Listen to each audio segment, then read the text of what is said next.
आज हम बात कर रहे हैं आदि गुरु शंकराचार्य के विषय में। वो शंकराचार्य जिन्होंने केवल 2 वर्ष की आयु में अपनी प्रतिम क्षमताओं का परिचय दिया। 5 वर्ष की आयु तक उन्होंने बहुत सारी भाषाएं सीख ली। 5 वर्ष की आयु में ही उनका यज्ञोपवीत संस्कार हुआ। महज 7 वर्ष की आयु तक उन्होंने सभी वेदांत, दर्शन, मीमांसा, उपनिषद आदि का अध्ययन किया और अपनी शिक्षा पूरी करके वो घर वापस आए। 7 वर्ष की आयु में ही वैराग्य आया और उन्होंने अपनी माता से कहा कि मैं संन्यास लेना चाहता हूँ। बड़ी ही मुश्किलों से, शिव आराधना से माता को ऐसे पुत्र की प्राप्ति हुई थी, तो माता यह सुनकर के बड़ी विचलित हो गई। इतनी स्थिति खराब देख करके माता की उन्होंने उस समय पर संन्यास का जो विचार था उसका त्याग कर दिया। समय आगे बढ़ता है और उनकी आयु 8 वर्ष की हो जाती है। एक दिन आदि गुरु शंकराचार्य जब नदी में स्नान कर रहे थे तो मगरमच्छ आकर के उनके पैर को पकड़ लेता है। आदि गुरु शंकराचार्य अपनी माता से कहते हैं कि मेरी एक अंतिम इच्छा है कि मैं संन्यास धारण करूं। बाहरी स्तर पर अगर मैं संन्यास नहीं ले पाता हूं, ये मगर मुझे आज समाप्त ही कर देता है तो एक अलग बात है, लेकिन मानसिक स्तर पर तो कम से कम मैं अपनी उस इच्छा को पूरा कर सकूं कि हाँ मैं संन्यास्त जीवन में आया। तो वो अपनी माता से कहते हैं कि मुझे संन्यास के लिए अनुमति दे दें। माता ऐसी स्थिति में होती है, देखती है कि पुत्र का जीवन अब समाप्त ही हो रहा है, तो कह देती हैं कि जाओ तुम संन्यास ले लेना। इतना जैसे ही वो कहती हैं तो मगरमच्छ वहां से आदि गुरु शंकराचार्य के पैर को छोड़ता है और चला जाता है। शायद ये ईश्वर की ही कुछ प्रेरणा रही। 8 वर्ष की आयु में आदि गुरु शंकराचार्य संन्यास लेते हैं, गुरु के पास जाते हैं और कुछ ही वर्ष में 2-3 वर्ष के अंतराल में ही वो सभी कुछ सीख लेते हैं और गुरु को अब ऐसा अनुभव नहीं होता कि और कुछ आदि गुरु शंकराचार्य को सिखाया जा सकता है, बताया जा सकता है। तब गुरु गोविंद पाद आदि गुरु शंकराचार्य से कहते हैं कि अब तुम काशी जाओ और वहां जाकर के वेदांत पर भाष्य लिखो, अन्य प्रचार प्रसार के कार्य करो। ऐसा ही करते हैं। आदि गुरु शंकराचार्य काशी जाते हैं, वहां पर विद्वानों, सन्यासियों को पढ़ाते भी हैं और भाष्य आदि भी लिखते हैं। आप देखें, एक शायद 13 वर्ष 14 वर्ष की उम्र का बालक सन्यासियों को, विद्वानों को भी पढ़ा रहे हैं। जो पहले से बोध रखते हैं, बड़ी कुछ समझ रखते हैं, उनको भी एक बालक सिखा रहा है, पढ़ा रहा है, अद्वैतवाद की शिक्षा दे रहा है कि ब्रह्म एक है, जीव उसका अंश है। इस अद्वैतवाद का ही प्रचार प्रसार करने के लिए वो सभी को प्रेरित करते हैं और ये ज्ञान देते हैं। 16 वर्ष की आयु से लेकर के 32 वर्ष की आयु तक आदि गुरु शंकराचार्य एक यात्रा करते हैं जो कि इस विखंडित बटे हुए राष्ट्र को वापस एक सूत्र में बांधती हैं। अगर आप हमसे पूछें कि आधार क्या है जिसके ऊपर आज हम खड़े हैं, तो वो शिक्षाएं हैं जो कि स्थापित की आदि गुरु शंकराचार्य ने। उस समय पर हमारा देश 84 अलग अलग संप्रदायों में बटा हुआ था जो कि आपस में बड़ा विभेद रखते थे, बड़ा क्लेश रहता था।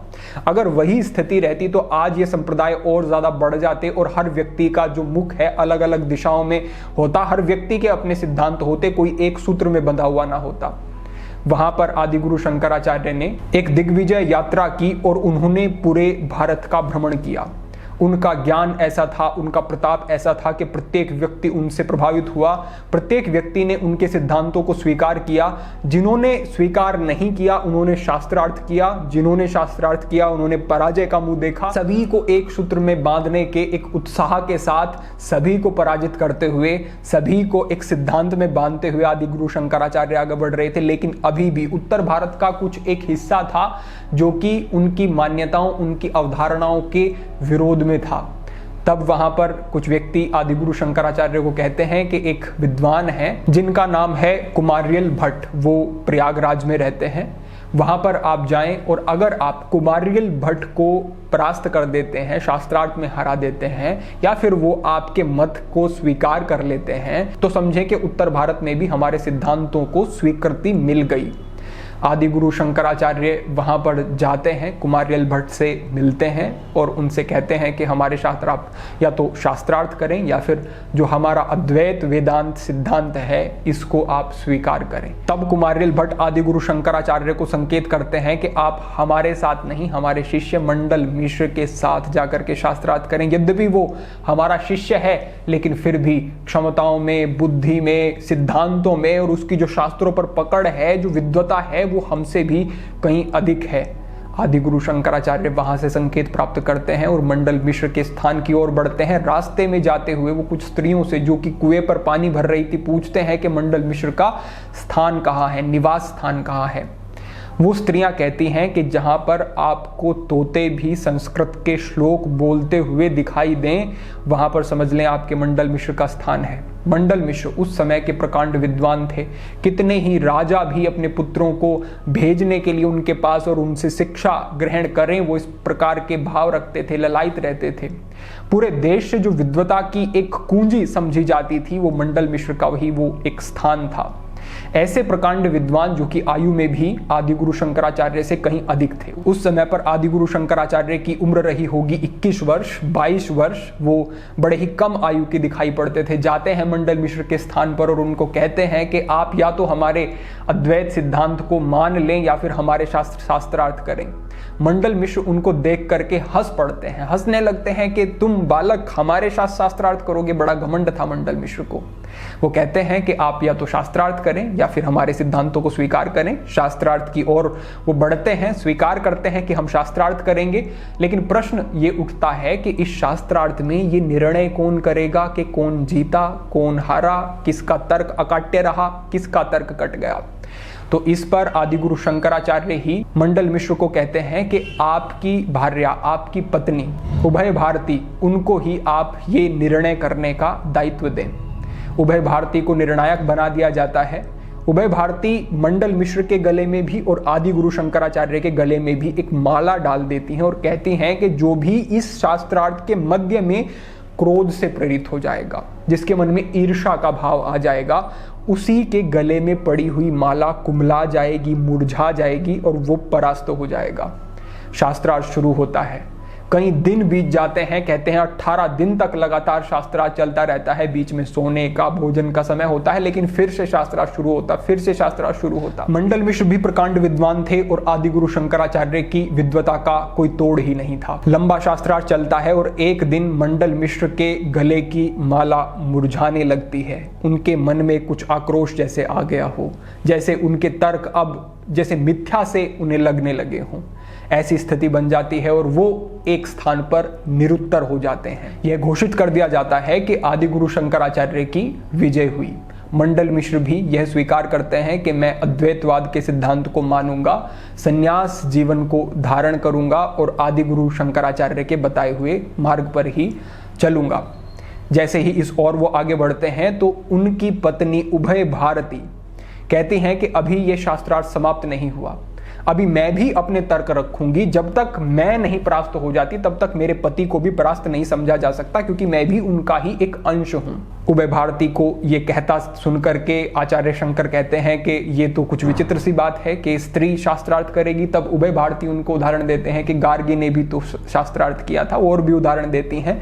इस प्रकार के उदाहरण सुनने के बाद आचार्य शंकर उनको स्वीकार करते हैं कि हाँ, आप बैठें और शास्त्रार्थ करें। शास्त्रार्थ शुरू होता है, कई दिनों तक शास्त्रार्थ चलता है और उभय भारती को ये अनुभव हो जाता है कि आदि गुरु शंकराचार्य के तर्कों को काटा नहीं जा सकता, उनकी विद्वता का कोई तोड़ नहीं है।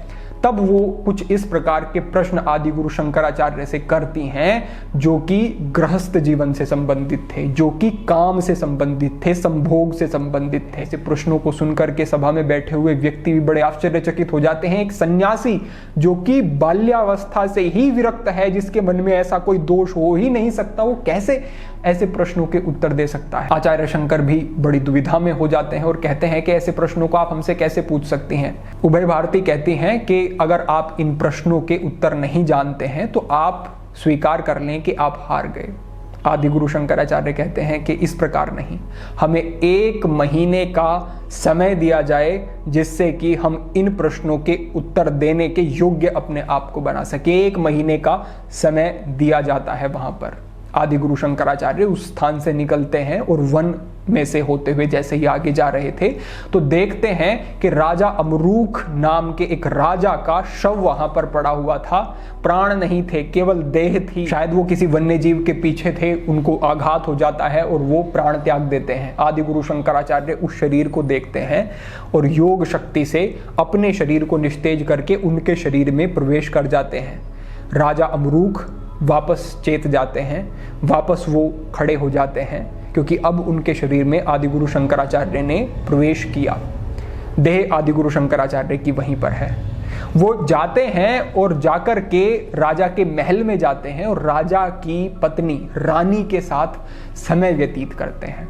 सभी ग्रस्त जीवन के जैसे स्थितियां होती हैं उन सभी से गुजरते हैं, सभी कुछ देखते हैं, काम क्रीड़ा आदि में भी संलग्न होते हैं। तो संभोग आदि के बारे में जो प्रश्न वहां पर किए गए थे उस शास्त्रार्थ में, उनका बोध भी अब आदिगुरु शंकराचार्य को था।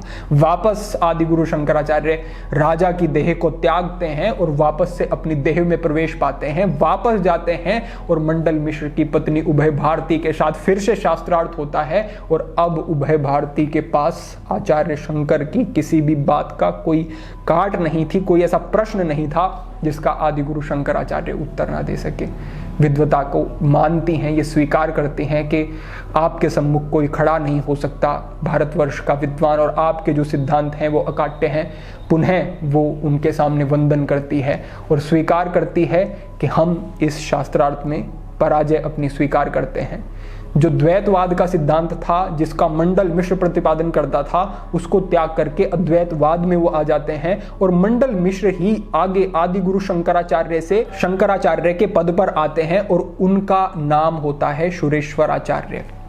इस प्रकार से ये एक सूत्र में बांधने का कार्य आदिगुरु शंकराचार्य ने पूरे राष्ट्र को किया है। अगर आदिगुरु शंकराचार्य ये कार्य ना करते तो समझें कि बहुत सारे खंड आपको इस भारतवर्ष के दिखाई देते। आज हम अपनी संस्कृति को इतने गौरव से नहीं देख रहे होते, क्योंकि शायद हमारी बुद्धि भी आवृत हो जाती, ढक जाती उस प्रकार के जो वो इतने संप्रदाय खड़े हो रहे थे, जो इतने अलग अलग सिद्धांत, कोई भी व्यक्ति खड़ा होता और कुछ भी घड़ के चला देता था। ऐसी स्थितियों में व्यक्ति फंस जाता और पथभ्रष्ट हो जाता। तो इस प्रकार के योग्यताओं के धनी आदिगुरु शंकराचार्य ने उस समय पर अलग अलग संप्रदायों को समाप्त करके स्थापना की सनातन संस्कृति की, साथ ही साथ बौद्ध धर्म की जो एक विकृत स्थिति उस समय पर थी, क्योंकि महात्मा बुद्ध जा चुके थे, उसके बाद एक बहुत बड़ी विकृति आई थी और बौद्ध धर्म का यहाँ पर प्रचार प्रसार जिस प्रकार से हो रहा था वो हटा करके जो पुनः सनातन संस्कृति की स्थापना आदिगुरु शंकराचार्य ने की। यहाँ पर आप कुछ महत्वपूर्ण चीजें भी सीख सकते हैं। सबसे पहला ये कि किस प्रकार से व्यक्ति अप्रभावी रह सकता है। आदिगुरु शंकराचार्य ने राजा अमरूक की शरीर में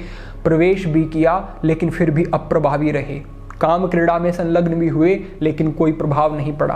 काम माया भी जिसको फंसा ना सकी, ऐसे आदिगुरु शंकराचार्य जब शास्त्रार्थ कर रहे हैं उस समय पर भी कोई क्रोध नहीं, कोई आवेश नहीं, तर्क वितर्क हो रहे हैं, इधर से अपने सिद्धांत इधर से अपने सिद्धांत, लेकिन कोई क्रोध नहीं, कोई आवेश नहीं, ऐसे आदिगुरु शंकराचार्य।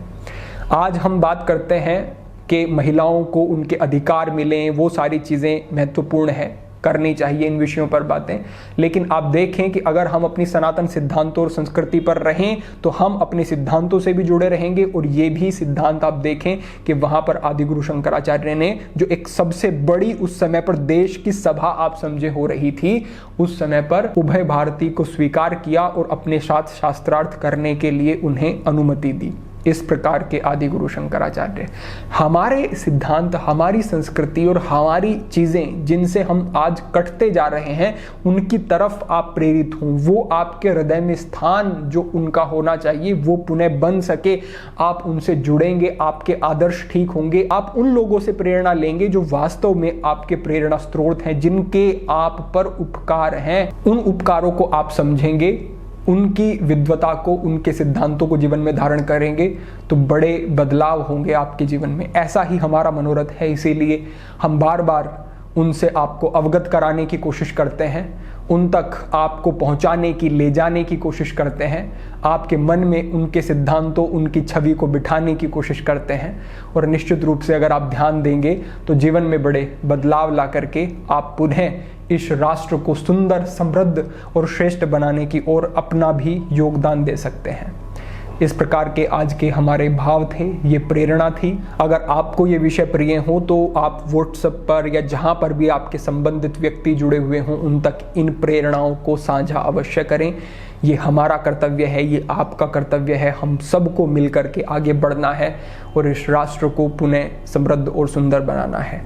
आज के लिए यही एक संकेत था, एक प्रेरणा थी। पुनः अन्य विषयों पर चर्चा होगी। सभी के लिए प्रार्थना, सभी के लिए मंगल कामना। ओम नमः शिवाय।